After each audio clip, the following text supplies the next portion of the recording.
What's up, everybody? I'm back with review time. Is Thunderbolts? Is this a top 10 movie? Because I'm kind of feeling it for right now. Let's see how it goes. Alright, guys. Before I start, let me know down below, what are your top 10 favorites? And if you want me to in the future, I can talk about my top 10. So y'all can know where I come from. You know what I mean? And make sure you hit the like and subscribe. The likes on this channel really, not just they're a really big encouragement on me, but they also help me expand my channel to new eyes and new viewers. So if you can hit that like button, it would mean a lot. But let's get into it. Thunderbolts. At first I was like, man, dude, I'm not a Thunderbolts. Like, the Warren Ellis one was great. And then if you haven't seen my podcast, you can go down below in the description. We talked about it, and I did go over the Peter David run, and I really want to get the omnibus now. The movie, I was like, man, dude, like, they all do this, like, it feels like Task Force X movie. They all kind of do the same thing. Each member of the team is chosen for his or her own completely unique set of abilities. This is Christopher Smith, known as Peacemaker. In his hands, anything is a deadly weapon. His father was a soldier who trained his son how to kill from the moment he was born. Are you having a laugh? You just said each member of the team is chosen for their unique abilities. He does exactly what I do. They're all kind of assassins, like hired guns. They're all Black Ops type of characters. And I'm not gonna lie, and spoiler, kind of glad they got rid of Taskmaster pretty early on as a joke. I mean, it wasn't even a joke, but I laughed because I was like, man, dude, I hated the way they handled that character. Jeez. She felt funny. Hated it so much. Anyways, but yes, this movie was quite a surprise. I heard it was good, but lately Marvel with their critics, or I don't know if they're paying them or not, especially with Daredevil, which we will talk about in a few. I was kind of on the fence about this, even though I was really enjoying the newer trailers, and I was like, you know what, maybe this movie might be good. And then they're bringing in Sentry, but the director, I saw his catalog. He hasn't done much. He did do a couple episodes for Skeleton Crew, so that was a nice addition. So I gotta say, this might be his best work. And what really made this movie special, especially for me, is the character development, especially with Yelena. I always liked Yelena in Black Widow. I think she was the best part of that. Hawkeye, I think she was one of the great standouts in that film. And with this movie, I feel like, because in the beginning, she's like, it feels like she's phoning it in, but I didn't realize that it was a form of depression, like one of the symptoms and I like how they incorporated that. And even, I think that's what makes the MCU movies so great, especially in the first 3 phases, is that it's characterization and the motivations that each character has. And I'm just gonna go straight into it. The chemistry between each other was awesome. I really enjoyed it. Honestly, this is the first movie for Marvel in a while that because let's get it out of the way. Deadpool, Wolverine, basically, it's not an MCU movie. It's a Deadpool movie. Other than this, I mean, I do love Guardians 3, but I'm not gonna rewatch it because I don't want to be like up in tears about it, you know what I mean? But this movie feels like it has like that rewatchability that I want to go back and rewatch it and enjoy it and not just that, but this is like the first time a Marvel movie, because I totally forgot that the Captain America movie came out earlier this year and that I even reviewed it. I mean, I wasn't a big fan of it. I mean, it has its moments, but like it's just a Frankenstein of a movie. This movie is like one of those movies that knows what it is, and it doesn't try to be more than what it should be. So I think that's the strength of this movie. And I like the themes that it also tackles, like dealing with depression, like we talked about earlier, and healing your inner child. Like, that was a big one. I didn't expect that. I didn't expect this movie to be that emotional, and like its emotional core. And I really enjoy that, especially with Yelena and Red Guardian. Harbor, I forgot his name, and even I like what they did with John Walker. Yeah, he's a douche, but you kind of feel him in this movie, and I kind of wish that they gave Ghost a little more than, I mean, yeah, we did get character development for her in Ant-Man and the Wasp, but like, I would have loved to see more. Even Red Guardian a little, like, see his insecurities a little more, and like, instead of giving, which I think is one of the detriments of this movie, Dreyfus, her character, LaFontaine, instead of giving her a scene, I think we should have gave like the other members a scene when they were going into the void. I thought that doing that scene at the end really helped with landing this movie and like how I think about like, I mean, I go to the movies and I want to be moved. And this movie definitely moved me. And I didn't expect it to. And not just that, but the acting was very superb. I really liked it. Not a single lazy phone in. Even the side characters as well, they were fun. LaFontane's assistant was a lot of fun. Bucky was good in this. Even though I don't feel like he got as much development as the other characters, which I did like because I feel like Bucky's already had like Winter Soldier and Falcon and previous Phase 3 movies. I like that they gave him kind of not like he was kind of like more of a mentor, and him playing a new role as a politician was really new, and I really did enjoy it. Florence Pugh absolutely knocked it out of the park. Man, dude, I can see why she gets paid the big bucks to act. The guy who played Sentry, Bob, I liked the way he approached Sentry. The way they did Sentry overall really reminded me of the way they handled him in the comics, which was very nice because like it gave me that same sense of like when I first read him in New Avengers to like all the way up to Siege. And if you want me to cover that, let me know down below. I do have 3 that I want to cover for Sentry, or 2. We'll see. I'm trying to pump out stuff as fast.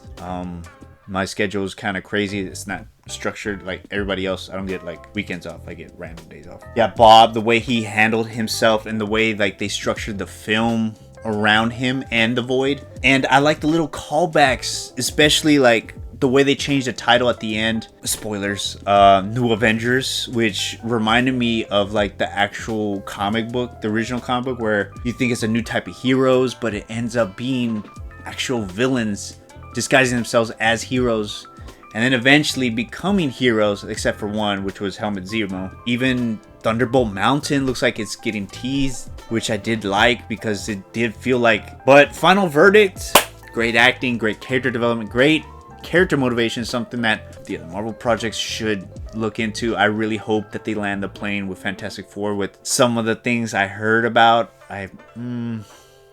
I'm hoping it's good. That's all I will say. I love the tone. It knows what it wants to be and it delivers, and I like the way it was shot. It doesn't feel like it's I hate those digital cameras.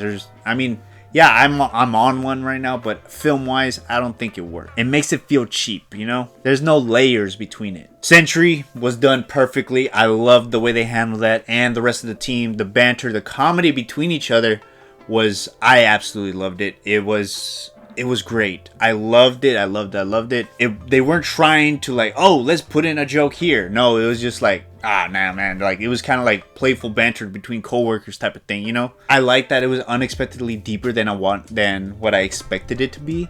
So that was a very nice, like, additive to this film, and I really, really enjoyed it. I really did. I'm gonna start this new thing with the MCU movies. I'm getting 5 out of 6 Infinity Stones. Bam, baby. It just didn't hit it home for me all the way through. I think it's not going to win any awards. My top 10 will probably be... it might grasp the top 10. I feel like this movie is going to do better in the long run, view-wise, because I do want to rewatch this and probably own it. I really, really, really enjoyed this movie unexpectedly. I will give it a 8.5 out of 10. Probably one of the better movies of this year and the more memorable ones, because I really want to go back and watch this movie. I am a Marvel fan, or a comic book movie fan, and when they're good, they're good, and this is exactly what I want. I can't give it a 9 because it's not there yet. Sinners, that's where I am at. But make sure you subscribe and like. Follow the podcast down below. Oh, and I wish they could have gave more John Walker a little more some more flashbacks instead of just a little more with John Walker. But guys, if you enjoyed what you saw, make sure you hit the like and subscribe button. I will be back with the Daredevil review. Stay tuned. Alright, I was finally brave enough to talk what I thought about Daredevil. Daredevil Born Again. So, this wasn't what I was promised. From the critics saying that it's Season 4 of Netflix Daredevil. What a lie. Or even the marketing for this was like, oh, they're bringing Foggy back. They're bringing... Oh, no. I was lied to with this show. And I mean, I just got done rewatching. I mean, I rewatched the Netflix show quite a bit. I'm gonna start with the good though. Let's start with the good. I'll give it a chance.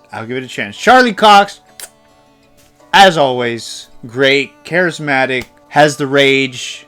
He always kills it, right? So, but I think the only thing that bothers me is that yes, it does concentrate on him.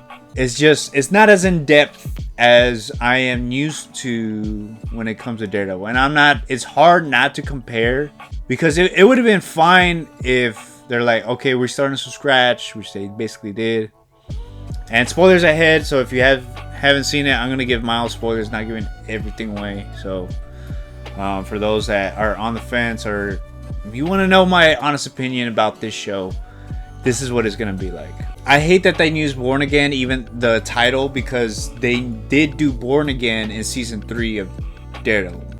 Episode 3 and the bank robbery scenes were probably the best ones, even though the bank robbery scene, there was some stuff that kind of like made me scratch my head and be like, wouldn't he know everybody's voice through the walkie? But I did like the tie-in to like Kamala Khan. That was a really nice, I thought that was really nice, even though it was a filler episode. And in hindsight, I don't really remember the show as well, because if you don't agree with me, go ahead and let me know down in the comments below. Oh, for everybody new here, make sure you hit the like and subscribe. And I'm continuing with Jack Murdock, the boxing origin for him when he became a father for Daredevil himself. Sorry for the delay.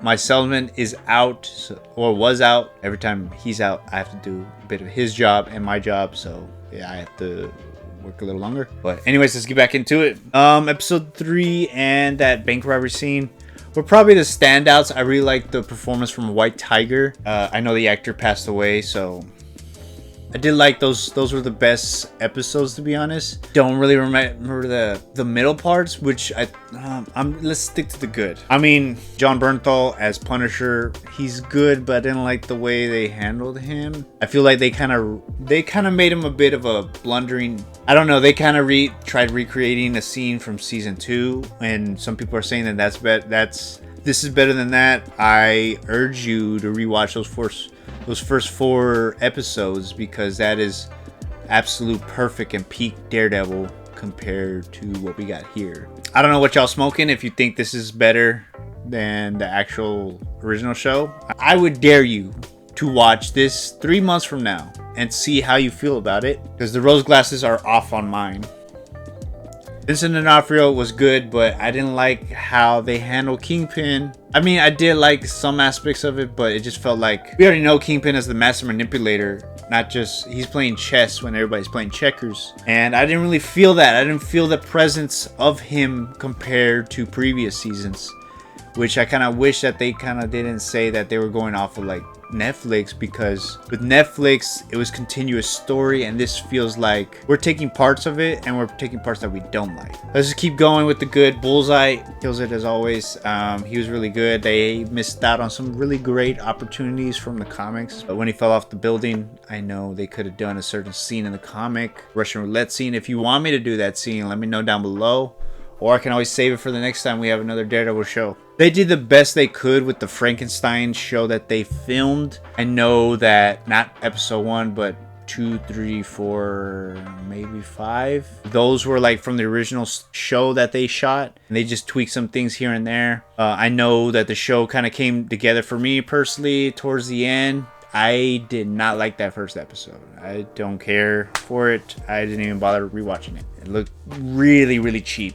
Really cheap with the smoke, and like I don't get it that you couldn't use real smoke and you had to do the CGI smoke, which looks 10 times worse. I know they're trying to go for budgetary reasons, but it's Daredevil. But yeah, I liked it more towards the end, but that's not really giving it too much praise. And it's time to be honest. So, like I said, mild spoilers. So in the first episode, they get rid of Karen and Foggy. Poor Foggy. He didn't deserve that. To be honest, I was a bit confused. It didn't seem like they had a good direction of where they were going. They didn't explain much. And then they explained it like way close towards the end of the season, which it still rubbed me off on the wrong way. I think maybe that's why I didn't enjoy it as much as others did.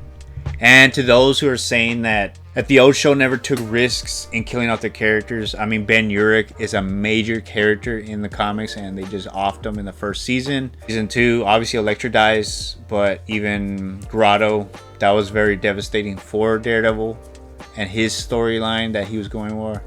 Father Lantom dies in season 3. Nadine dies in season 3, and they had major repercussions to the story. These characters, I mean, Foggy really, like I said, he didn't deserve that because it didn't really bring much to the story other than it's a clue to something bigger. How classic. And getting rid of those characters, Karen and Foggy, we get what, Cherry?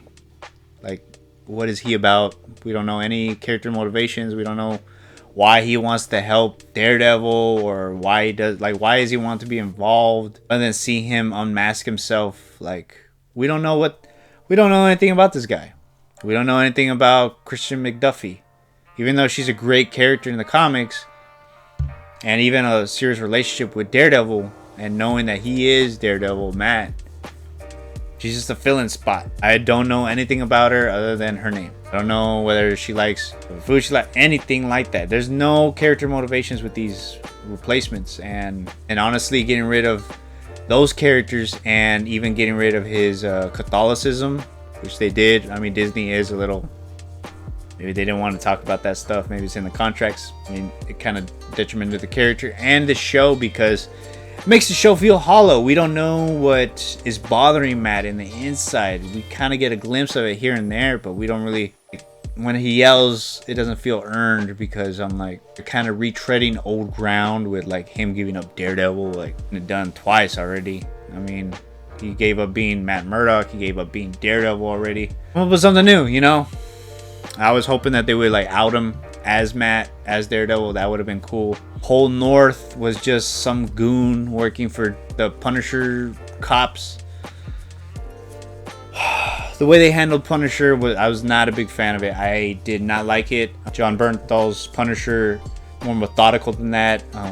He just comes off as a brute, and the fact that he didn't do anything, like, as a Punisher fan, the fact that he didn't confront the Punisher task force before then really bothers and irks me because, you know, Punisher started. Sorry, I haven't made the year 1 clips. I just it's hard for me to keep up with everything. Those videos take me a while now. Punisher is the police are the reason why, a big reason why the Punisher exists, because the cops couldn't follow through and what happened to his family. Another thing too that kind of upsets me is, like, they said there was gonna be more violent, more bloodier, but I feel like they just waited till like the last part, especially whenever like he crushed him. Kingpin, that kind of felt little like uninspired. Didn't like how Daredevil was breaking bones or snapping bones. As a fighter, your thing is to immobilize them. You don't have to, like, the closest thing to killing someone is breaking a bone, and that's kind of like crossing a line. If you're gonna do that, that's when they're not gonna stop, and you have to put a stop to them. I'm in shock. I don't think Daredevil would do that. I don't think I've only seen Batman do that a few times just to incapacitate some people. And expect Daredevil to be like that because he doesn't do much fighting in this, but he loves breaking bones for some weird reason. I don't know. These Punisher writers don't know how to write Daredevil, to be honest, or Punisher alone. Muse was nerfed and became kind of like a villain of the month, which I wasn't a big fan of. Like, they could have gone really dark and realistic with things that happen nowadays, and instead they go for the easy route. Could have even built up like, oh, he's building a relationship with the psychiatrist, or with the psychiatrist's girlfriend, and then she doesn't really have much of development other than being a pawn for Kingpin. I don't know if they ever explained that was planned for Wilson the whole time, but they don't really give a lot of clear answers, to be honest. I didn't like how, like, she's so against vigilantism and he's just like taking it, and then she gets saved by a vigilante and she says, no, I saved myself, and I'm like, what? Like, oh gosh, I just thought it was really dumb. I don't like the character at all, and it doesn't make any sense that, no, there's HIPAA laws for you to be at your client's wedding after giving them relationship advice, or I mean, going to an event like that. Felt a little off. I didn't feel the tension that Kingpin usually is. Like, you know, that boy's like, you say the wrong thing, he's gonna snap. This one, it felt like they were tiptoeing around it. BB, I didn't like that type of stuff. It didn't really add anything to the show, actually. Or even, like, the whole Ben Urich. I'm kind of glad they finally, like, they brought it back towards the end. But I felt like it was already too much too late. I kind of wish that they kind of, like, alluded towards it. Like, that whole thing with Hitchcock where two people are having a conversation, it can be boring. But when you know that there's a bomb underneath, they keep having this conversation, the audience knows, but they don't. The characters don't know. I think that would have been better to, like, build up that ticking time bomb to, like, blow up in Wilson's face. It suffers like most Marvel shows where, like, in the middle it just kind of loses me. I think that's why I haven't been focusing on Disney Plus shows for a while. Not a big fan of this show. I think it's hollow version of what the original show, even down to, like, the music. I think it was a little uninspired, which honestly, they should have just got the original team to come back and just made that season 4 and just spiced it up a little with the MCU-ish. But I really wanted to like this show, guys. I know I'm complaining a lot, but I was really hyped for this show. I really was. I even was on my own podcast where we talked about Born Again, the actual comic, and I was very disappointed because I love Daredevil. I relate to Daredevil a lot. Even being a man of faith myself, just wasn't feeling this one. And if you don't like what I have to say, I actually challenge you to watch this in 3 to 4 months. See how much you like it afterwards. I don't remember some of this stuff, to be honest. I had to, like, rewatch some of it to do this review. But the verdict is that this isn't shot or cared for the same way the original show was. But it's hard to I think if they would have tried a little harder, be a little more creative, I think less is more sometimes. The way that other show worked, I didn't like how they got rid of his friends and his supporting cast. I mean, Sherry instead of Mahoney. That was a little weird. I don't know. They did a downgrade with the cast, to be honest. If they didn't write them as well, they're just a bunch of people around them. There's a bunch of NPCs, as the kids say nowadays. And in Kingpin, it was pretty good, but I didn't understand. They didn't really explain some stuff towards the end where, like, he saves Kingpin and they ask him why, and you're thinking that, oh, it's gonna be something like scripture-wise where it's like, oh, we have to be good to our enemies. No, but dude, Matt doesn't. He hates He hates Kingpin. Like, he's destroyed his life. Even in the show. And his answer doesn't help either. Like, if you don't think too much about the show, I try not to because I overthink things. The lack of character development for the side characters is atrocious. Daredevil saying that I don't know, like giving us a clear answer, and then they just leave it. They bring up the question, they don't answer it.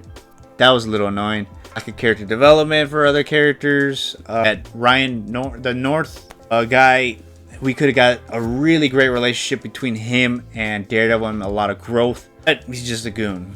Making characters from the comics that have a lot of relevance and bringing a lot of different avenues for Daredevil kind of got nerfed and, like, discarded in this show. Really disappointing. Show looks a little cheap sometimes, especially that first episode. The first episode, I thought Evanescence was gonna start singing. It reminded me of Daredevil 2003. Charlie Cox was good. Wilson Fisk, he's good. I don't blame him. I blame the writers. I know that this suffered from a lot, but if you're gonna scrap it, scrap it. Half measures are just half measures. Honestly, it picked up a little more for me personally towards the end, where the newer writers either stamp and made the first episode matter, but making the other stuff not matter. I don't know. I'm being honest, I wasn't a big fan of this. I would say a 6.5, maybe a 6. That's what I'm feeling right now. Out of 10. What did you think about it? Did you love it? Did you thought it was alright? Are you gonna watch it after this? Get your own opinion on it? I know I'm late, but like I said, I've been busy. I really wish that the show was a lot better. It just feels like it has that mediocrity that Disney Plus shows usually have, and that's what I was scared of. I was even one of those people that donated to Save Daredevil campaign out of all things. But we got what we got, you know? We do get everything back, but at what price? So, guys, let me know what you think. I'll have to ask y'all, do y'all prefer reviews or the ones where I do like the comic book panel cinematic stuff? Because I can't really be doing both at the same time. It's kind of like, it's a lot. Guys, let me know. Am I wrong here? Am I being too hard on the Daredevil show? Deuces, guys. Remember to subscribe and like. The like helps me out a lot, and it helps my channel grow and push it out to new viewers. So I would really appreciate y'all liking it. But deuces, guys. I am out. Crisis King, and I'll see y'all very soon.